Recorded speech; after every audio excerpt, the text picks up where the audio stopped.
আসসালামু আলাইকুম বন্ধুরা, আশা করি সবাই ভালো আছেন। জুগাটি অটোমোবাইল 008 2025 আপনাদের সকলকে আরও একবার স্বাগত জানাচ্ছি। I am your host Sohel Khan. বন্ধুরা, আজকে আপনাদের জন্য যে বাইক নিয়ে আসছি, বাইকটি আপনাদের সকলের পরিচিত, কিন্তু তার আগে বলে নিই 2024 এই বাইকগুলো আসার কথা ছিল, আসেনি। তবে 2025 যে পরিমাণ বাইক আসছে তা আশা অনুরূপ নয়।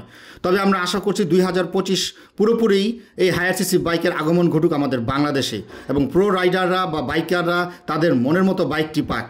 বন্ধুরা, অন্তর্বর্তীকালীন সরকার আসার পরে তাও যেই দুই একটি বাইক এসছে, বিগত সরকার থাকা অবস্থায় এই বাইকগুলো আসতে পারেনি বিভিন্ন ধরনের আমলাতান্ত্রিক জটিলতা এবং মন গড়া বা নিজের ইচ্ছা মতো ট্যাক্স ধরাতে, যার কারণে আমাদের দেশের বাইকাররা বঞ্চিত হয়েছে এই হায়ার সিসির বাইকগুলো থেকে। তবে আমরা আশা করছি এবছরের শুরুতে যে পরিমাণ দু চারটা হায়ার সিসির বাইকগুলো এসেছে, এবছরের মাঝামাঝি এবং শুরুতে আরও বাইক আসার কথা আমরা শুনতে পারছি।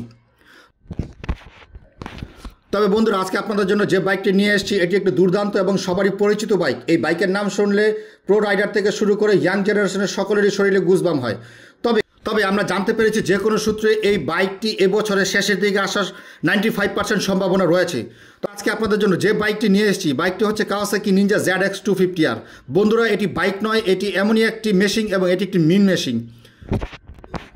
বন্ধুরা, আপনারা চিন্তাও করতে পারবেন না এই বাইকটি কী পরিমাণ হর্স পাওয়ার এবং টর্ক উৎপন্ন করে।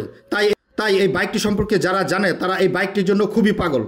তো চলুন মূল ভিডিওতে চলে যাই। মূল ভিডিওতে যাওয়ার আগে একটি রিকোয়েস্ট করব, চ্যানেলে যারা প্রথমবার ক্লিক করেছেন তারা অবশ্যই চ্যানেলটি সাবস্ক্রাইব করবেন, আর যারা সাবস্ক্রাইব করেছেন তাদেরকে অসংখ্য ধন্যবাদ। ভিডিওটি ভালো লাগলে দেশি হয়ে দেশি চ্যানেলকে ভালোবেসে একটা লাইক অন্তত করবেন, ভিডিওটি বেশি বেশি করে শেয়ার করবেন। তো চলুন মূল ভিডিওতে চলে যাই। বন্ধুরা, আমাদের বাইকটি হচ্ছে কাওয়াসাকি নিনজা ZX250R। বাইকটিতে ইঞ্জিন হিসেবে দেওয়া হয়েছে 249.8 CC DO8C fuel injected liquid cooled 16 valve inline 4 cylinder engine. বাইকটিতে FI বা ফিউল ইঞ্জেকশন সিস্টেম ব্যবহার করা হয়েছে এবং কুলিং সিস্টেমে দেওয়া হচ্ছে লিকুইড কুলিং সিস্টেম। বাইকটির ম্যাক্স পাওয়ার 51 হর্স পাওয়ারে 15,500 RPM এবং বাইকটির ম্যাক্স টর্ক 22.9 নিউটন মিটারে 14,500 RPM। বাইকটি 4 সিলিন্ডার ইনলাইন। বাইকটির ইঞ্জিন ইমিশন দেওয়া হয়েছে BS6 কমপ্লেন। বাইকটি ইগনিশন টাইপ দেওয়া হয়েছে ডিজিটাল। বাইকটির ইঞ্জিন কম্প্রেশন রেশিওতে ব্যবহার করা হয়েছে 11:5:1। বাইকটির ইঞ্জিন বোর 50:0 mm এবং বাইকটির স্ট্রোক 31:8 mm।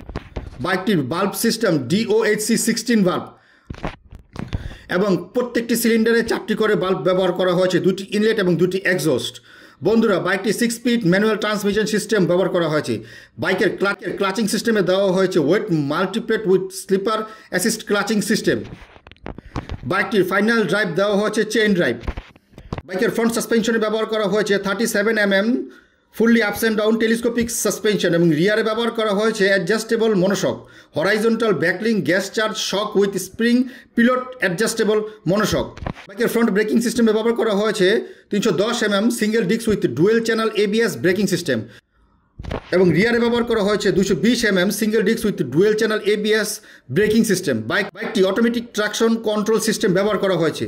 বাইকের ফ্রন্ট টায়ার সাইজ দেওয়া হয়েছে 110/70 R70 MC সাইজের টায়ার এবং বাইকের রিয়ারে ব্যবহার করা হয়েছে 150/60 R17 সাইজের ডানলপ টায়ার। বাইকের ফ্রন্ট এবং রিয়ার হুইল সাইজ দেওয়া হয়েছে 17 ইঞ্চি। বাইকটির ফিচার্সে ব্যবহার করা হয়েছে digital speedometer, tachometer, trip meter, odometer, digital clocking system এবং digital fuel gauge, low fuel warning light এবং ডিজিটাল গিয়ার ইন্ডিকেটর এবং ডিজিটাল লো অয়েল ইন্ডিকেটর এবং digital low battery indicator system. বন্ধুরা, বাইকটির ওভারঅল লেন্থ 1980 mm এবং width 750 mm। বাইকটির height 1110 mm। বাইকটি total ground clearance 125 mm। বাইকটি টোটাল সিট হাইট 785 mm এবং ফ্রন্ট এবং রিয়ার হুইল বেস 1380 mm। বন্ধুরা, বাইকটিতে 15 লিটার ফিউল ট্যাঙ্ক ব্যবহার করা হয়েছে এবং বাইকটির লিটারে প্রায় 25 থেকে 30 কিলোমিটার মাইলেজ দেবে। বাইকটির কার্ব ওয়েট 182 কেজি। বন্ধুরা, এখন আসছি প্রাইজে, যেটা সবচেয়ে বড় সমস্যা আমাদের বাংলাদেশে। এই বাইকটির ইন্ডিয়ান অন রোড প্রাইস ধরা হয়েছিল 2024-এ প্রায় 8 লক্ষ রুপি। তবে এই বাইকটি যদি আমাদের বাংলাদেশে আসে, আনুমানিক এই বাইকটির প্রাইস কত হতে পারে? হয়তো 10 থেকে 12 লক্ষ টাকা বা এর চেয়ে বেশি বা কমও হতে পারে। তবে অনেকেই মনে করে এই বাইকটির দাম অনেক বেশি। তবে বন্ধুরা, আপনাদের মনে রাখতে হবে বাইকটি 4 সিলিন্ডার ইনলাইন। কাওয়াসাকি নিনজা 300 সিসির বাইকটির দাম এর চেয়েও কম, কারণ সেই বাইকটি 2 সিলিন্ডার প্যারালাল। তবে এই বাইকটি ZX250R, এই বাইকটি 4 সিলিন্ডার ইনলাইন এই বাইকটি তৈরি করতে কোম্পানির অনেক কস্টিং খরচ পড়েছে, তাই এই বাইকটি এত কমে মনে হয় না পাওয়া যাবে। তবে আশা করছি এই বাইকটি যদি আমাদের বাংলাদেশে আসে, এই বাইকটির প্রাইস আনুমানিক হয়তো 12 থেকে 14 লক্ষ বা 10 থেকে 12 লক্ষ টাকার ভেতরে থাকবে কিনা সন্দেহ, তবে আশা করছি হয়তো থাকতে পারে। বন্ধুরা, ভিডিওটি কেমন লাগলো? আশা করি ভালো লেগেছে। ভিডিওটি ভালো লাগলে একটি লাইক করবেন এবং চ্যানেলটি অবশ্যই সাবস্ক্রাইব করবেন। আসছি পরের ভিডিওতে আবার কোনো নতুন বাইকের সন্ধান নিয়ে। বাইক সংক্রান্ত আপনাদের কিছু জানার থাকলে অবশ্যই আমাদের কমেন্ট বক্সে লিখতে পারেন এবং কোন বাইকের রিভিউ আপনারা দেখতে চান লিখতে পারেন আমাদের কমেন্ট বক্সে। আসছি পরের ভিডিওতে। ভিডিওটি পুরোপুরি দেখার জন্য আপনাদের সকলকে অসংখ্য ধন্যবাদ।